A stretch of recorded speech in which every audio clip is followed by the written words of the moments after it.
Vous êtes sur le point de regarder l'avant-dernier épisode d'une série en 10 épisodes sur l'écriture. Si vous n'avez pas vu les épisodes précédents, je vous invite à suivre le lien qui s'affiche en haut à droite de l'écran. La semaine dernière, nous avons atteint le point médian entre révélation et coup de théâtre. Il est maintenant enfin temps de parler du point d'orgue d'un récit, son climax, ainsi que du dénouement qui le suit. Aujourd'hui, on parle de la fin d'une histoire. Je suis le Tropper, bienvenue dans la page blanche. Après de nombreuses péripéties toutes plus dramatiques les unes que les autres, toute histoire doit atteindre son apogée, l'acmé ou climax. Il s'agit donc du point culminant d'une histoire, là où ça pète. Et s'il se trouve vers la fin du récit, ce n'est pas pour rien. Si vous commencez une histoire par le plus intéressant, le reste risque de pâlir en comparaison. Ce serait comme raconter une blague en commençant par la chute. Imaginez votre climax comme une récolte de tout ce que vous avez semé au cours du récit. Ce qu'on appelle en anglais le payoff, la récompense. Celle-ci doit être anticipée par des éléments introduits au préalable. Si vous passez des heures à établir une relation tendue entre deux personnages, on s'attendra à une confrontation qui marquera le climax de leur relation. Et évidemment, le climax est très souvent le moment où l'on répond à la question dramatique posée par le récit. C'est le point que votre audience attendait, et il est important de ne pas les décevoir, et d'offrir un climax à la hauteur du récit qui l'a précédé. Et pour ce faire, il y a bien évidemment plusieurs façons de s'y prendre. On peut notamment séparer les climax en deux catégories, selon les enjeux qu'ils concernent. Le climax dramatique et le climax émotionnel. Le climax dramatique est plus lié à l'intrigue, aux événements extérieurs et à l'action. Le climax émotionnel concerne plutôt les personnages,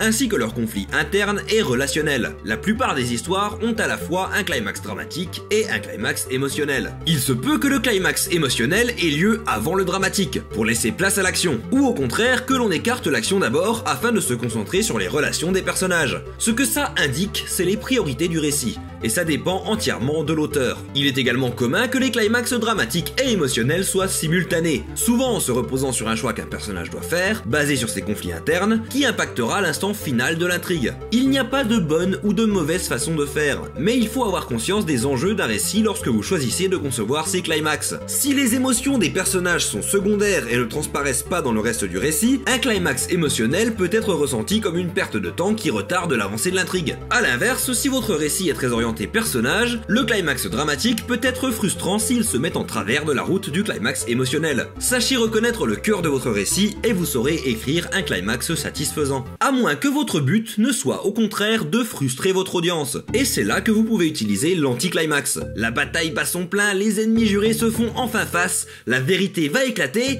et tout le monde en a marre et décide de rentrer chez soi. L'anti-climax, comme son nom l'indique, c'est le contraire du climax. Au lieu de faire monter la tension au maximum, on l'annule complètement. Il peut avoir son intérêt dans le registre comique, ou bien jouer sur des thématiques explorées dans un registre dramatique, notamment s'il aborde des notions de futilité, d'absurdité ou de nihilisme. Faites juste attention, si vous choisissez l'anticlimax, vous avez intérêt à ce que ça colle vraiment au thème de votre récit. Sinon, vous risquez juste de donner l'impression que vous ne saviez pas comment terminer votre histoire. Et en parlant de terminer votre histoire, vous ne pouvez pas simplement arrêter au moment où votre héros vient de désactiver la bombe alors qu'il restait une seconde sur le décompte. Après le climax, il faut faire redescendre toute cette tension que vous avez créée. C'est ce qu'on appelle la résolution. C'est-à-dire qu'il faut résoudre un peu tout le bazar que vous avez mis avant de pouvoir arriver à la situation d'équilibre final. On utilise souvent comme exemple de résolution le moment où les personnages doivent s'enfuir de la base du méchant qui est sur le point de s'autodétruire. En gros, c'est cette courbe descendante de tension qui va du climax au dénouement.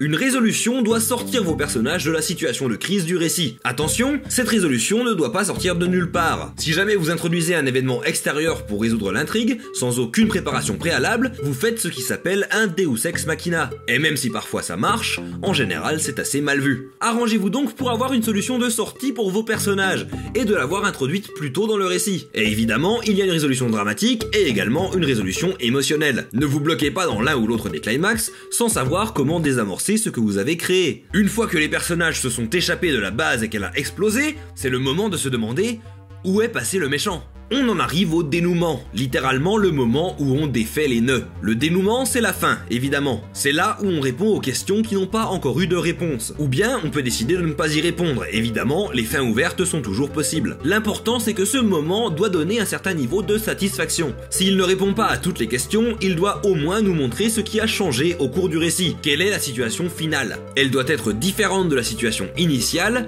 changée par les événements de l'intrigue. Il peut s'agir de changements externes, qui concernent l'univers du récit, ou bien de changements internes, liés à la façon dont les personnages voient désormais le monde. Il est évidemment possible de ne rien changer, mais dans ce cas, le retour à la normale peut être perçu comme un message disant clairement « toute cette histoire n'a servi à rien ». Ce qui peut bien évidemment être le message de votre histoire et correspondre à ses thèmes. Mais dans la majorité des cas, ça risque surtout de laisser une sensation amère à votre audience. Une histoire doit avoir des conséquences pour avoir un impact. Le dénouement, c'est le moment où l'on observe ses conséquences, positives comme négatives. On découvre la situation finale et en principe, on doit la comprendre, car on connaît la situation initiale ainsi que les événements qui l'ont transformée. Et ensuite, il ne reste plus qu'à écrire fin et notre histoire est terminée. Non ? Et non, évidemment, avoir fini un premier jet, ça ne veut pas dire que vous êtes au bout de vos peines. Maintenant, il va falloir passer par 3 étapes qui peuvent être répétées un très grand nombre de fois. La relecture, la correction et la réécriture. Mais ça, on en parlera lors du dernier épisode. En attendant, revenons-en à notre projet d'écriture. Encore une fois, un nouveau chapitre est disponible, le lien est en description, je vous invite à appuyer sur pause pour aller le lire. Allez, sans plus attendre, voyons ce qui s'est passé. Après s'être transformé en loup-garou, Pierre se réveille avec un bout de miroir en argent planté dans la cuisse. Ses 2 camarades ont eu le bon réflexe, et il a ainsi pu retrouver sa forme humaine. L'affaire semble désormais claire, Pierre s'est transformé en loup-garou et a tué l'aubergiste. Mais loin d'être malicieux ou d'avoir menti, le jeune homme n'était simplement pas au courant de sa lycanthropie, hérité de sa mère qu'il n'a pas connue, et réveillé par les hormones de croissance de la puberté. Les gardes trouvent Pierre blessé et sans plus de contexte, pensent simplement à une bagarre entre prisonniers qui aurait mal tourné.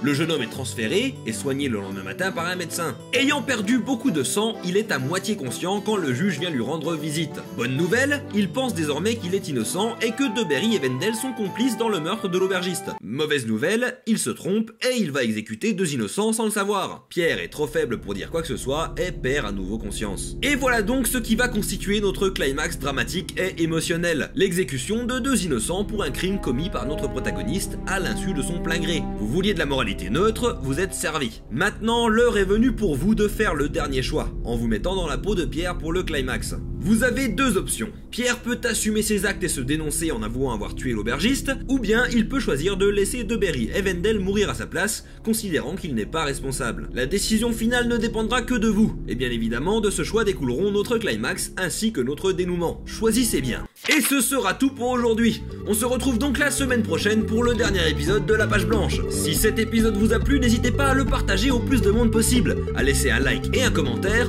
vous abonner avec la cloche si ce n'est pas déjà fait, rejoindre le Discord pour débattre activement de la moralité de ce dernier choix, et si le cœur vous en dit, vous pouvez aller regarder des pubs sur ma page Utip pour me soutenir financièrement. On se retrouve au dernier épisode, trop peur.